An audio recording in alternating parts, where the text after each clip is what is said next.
Hi everyone, welcome back to the Casual Watch Review channel. So in this week's episode we are finally getting round to doing a full review of this great little PHOIBOS watch here. So this is the dive watch that I unboxed a couple of weeks ago now. Chinese micro brand, 300 meter dive watch. I've been extremely impressed with it for the build quality, for the amount of money that I paid for it, which was around the $230 mark. I've taken it off the metal bracelet and I've got it on this rubber one, but I'll kind of explain why during the video. But yeah, let's go do a full in-depth review. I've been wearing it the last couple of weeks. I've sort of taken it out and about with me, as you'll see in there. So anyway, let's flip the camera around and get started. So here's the PHOIBOS. I've had it for about 4 or 5 weeks now, and in that time it's done a lot of traveling with me. So I've put a little montage together at the end of this video to kind of show you all the places it's been. So it's well traveled, we'll say. Now, if you're interested in seeing the unboxing of this, I actually did that in a previous video on the channel.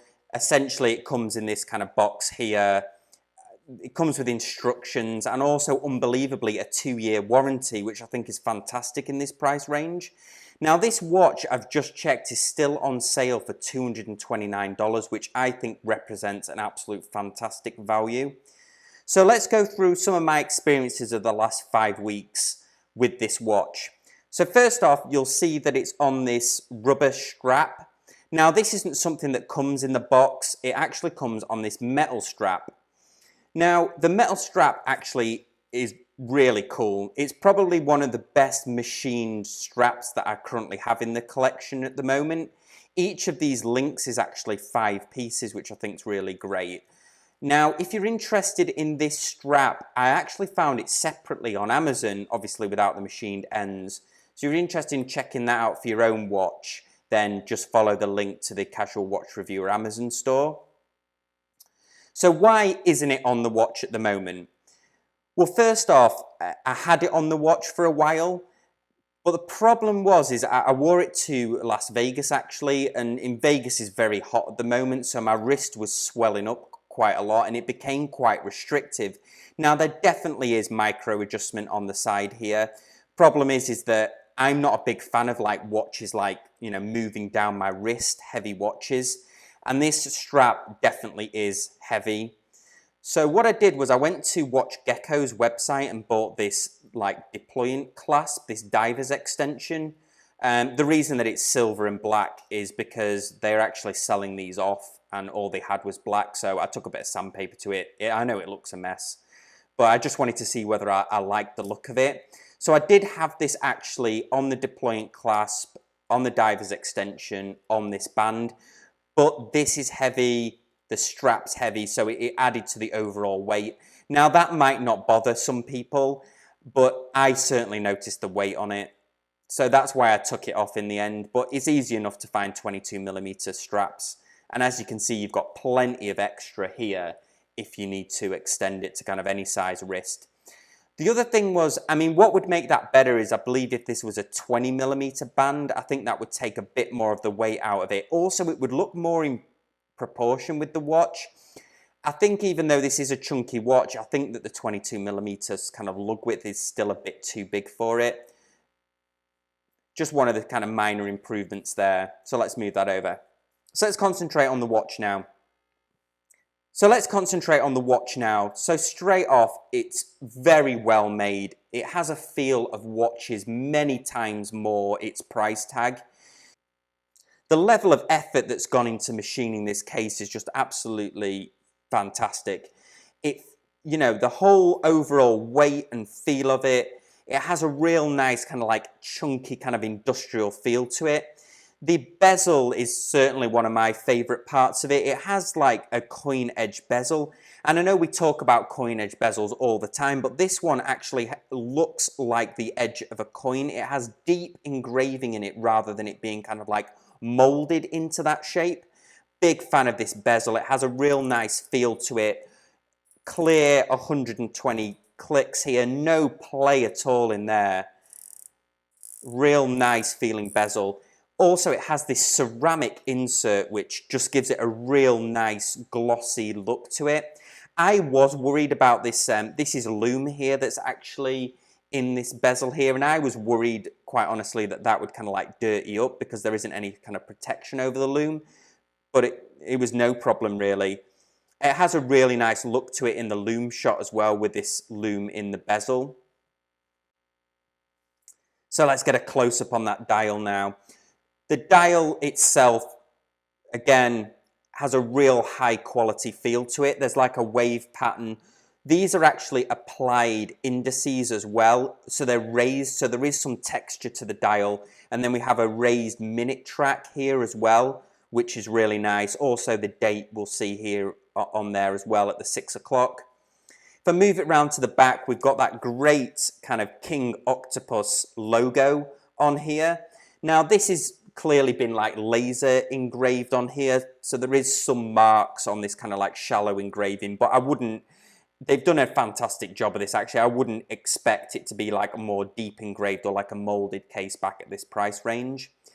The crown again has a real nice machined feel to it, no problem unscrewing it and changing the time.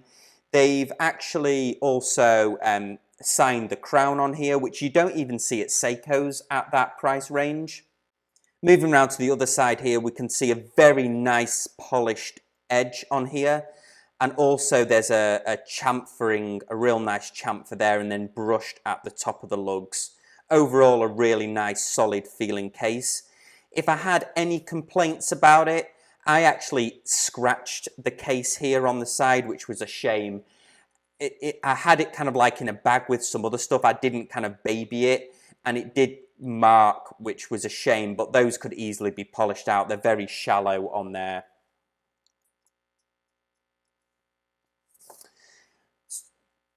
So one thing I did want to concentrate on was the dial.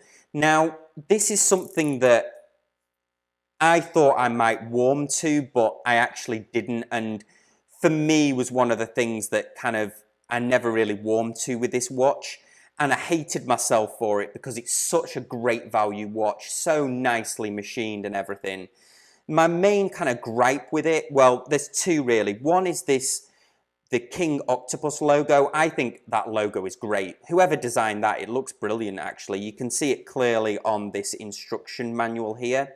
Problem is it's kind of stamped on the dial instead of being an applied logo. Now you could certainly argue that, you know, at this price range, what am I expecting? But the markers are actually applied on here as well, so they give that depth to it. And then you've just kind of got the King Octopus printed on there, which is a shame because it's a really nice logo, something that certainly attracted me to the watch. But the big thing for me that I didn't really warm to was the hands. So what do I mean by that? Well, the hands are very distinctive, but I think they're actually out of proportion with the dial. I think these would look nice with maybe dial hands from like a Omega Pro cloth or something, you know, something similar to that, much more chunky hands, because you've got these really nicely designed kind of syringe hands, but we're used to seeing that on watches like the Blaupau 50 Fathoms, much more smaller watches that have kind of hands like this, and I think this would really suit much chunkier hands. And they do have chunkier hands on other models that they have, like the Reef Master, for example. This watch is actually the Wave Master here. That is my only gripe with it, and probably why this isn't kind of will stay in the keeper of the collection. So really the only thing that I didn't really warm to was the hands. I have thought about changing them, and I still might think about doing that because it's such a good quality watch that you're getting for the money. We're using the Seiko NH35 movement in here. I've been timing it, and it's running about 7 seconds slow a day, which is well within its specification. And as something that I can more than live with. If it gets more than 10 seconds, sometimes I get a bit antsy, even though that's well within the specifications of the movement. But overall, a good quality movement. That's not fluctuated either. That stayed consistent, that 7 seconds. So I imagine that if you're, you know, capable of tuning a watch or timing a watch, then you could get rid of that 7 seconds altogether or get it very close to being quite accurate. So just in summary, a great value watch, a very nicely machined watch, has a real nice industrial quality feel to it. I think this $300 price range or sub $300 price range has got very exciting at the moment. I recently reviewed this Spinnaker watch on the channel. There's many dive watches that I think have made this segment really, really interesting at the moment.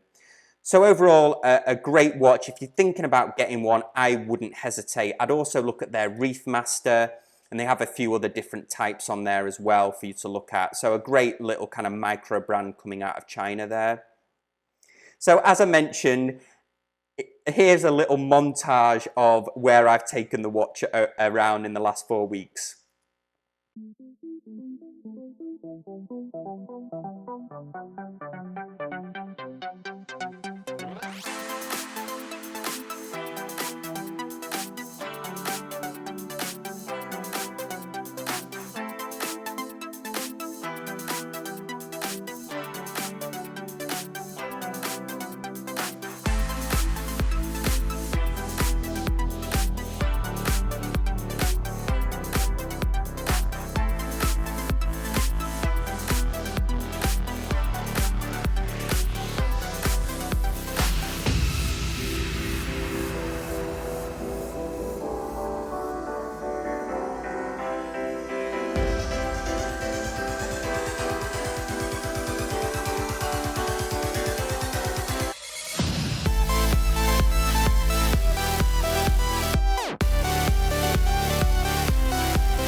So guys, just a little bit of fun there, that little montage there.